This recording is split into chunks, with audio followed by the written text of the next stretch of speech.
একদিকে অভিষেক বন্দ্যোপাধ্যায় যেখানে সাংগঠনিক জেলা নিয়ে বৈঠক করছেন, সংগঠন মজবুত করার লক্ষ্যে, যেখানে উত্তরবঙ্গের পর দক্ষিণবঙ্গেও শুরু হয়েছে সাংগঠনিক জেলা নিয়ে বৈঠক। অন্যদিকে বিজেপি জেলা কমিটির নাম ঘোষণা, বিজেপির 43টি সাংগঠনিক জেলার মধ্যে 35টি জেলা কমিটির নাম ঘোষণা এবং উল্লেখযোগ্যভাবে মূলত পুরনো কর্মীদের বেশি সংখ্যায় এই কমিটিতে ঠাঁই।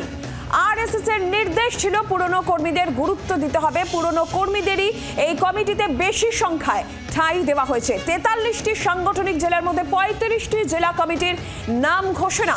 বিজেপির জেলা কমিটির নাম ঘোষণা, মূলত পুরনো কর্মীদের বেশি সংখ্যায় রাখা হয়েছে এই কমিটিতে।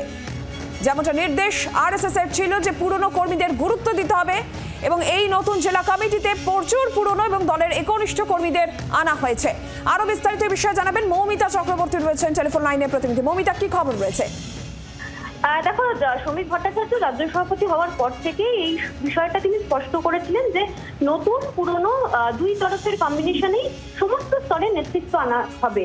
এক্ষেত্রে যারা আদি বিজেপি বলে পরিচিত বা কোট আনকোট পুরনো কর্মী, যে অংশটা বা কিছুটা হলেও তারা নিষ্ক্রিয় হয়েছিলেন, যে জেলা কমিটিগুলো ঘোষণা করা হয়েছে বেশিরভাগ ক্ষেত্রেই কিন্তু দেখা যাচ্ছে যে ব্যাপক রদবদল করা হয়েছে।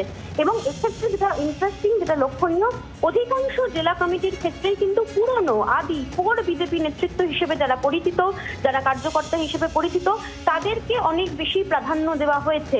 ব্যাপক পরিবর্তন এবং সব থেকে বেশি পরিবর্তন হয়েছে বাঁকুড়া, পুরুলিয়া এবং ঝাড়গ্রামের মতো জেলায়। বলা যেতে পারে যে খোলনলকে বদলে যে পুরনো কর্মীদের চাঙ্গা করা, নতুন কর্মীদেরও দায়িত্ব দেওয়া, সব মিলিয়ে 26 নির্বাচনের আগে শ্রমিক ভট্টাচার্য অন্য কৌশলে জেলা কমিটি সাজিয়েছেন।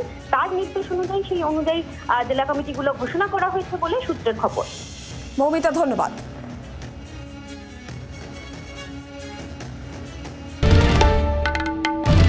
বাংলার আওয়াজ, বাঙালির আবেগ, জি 24 ঘন্টা।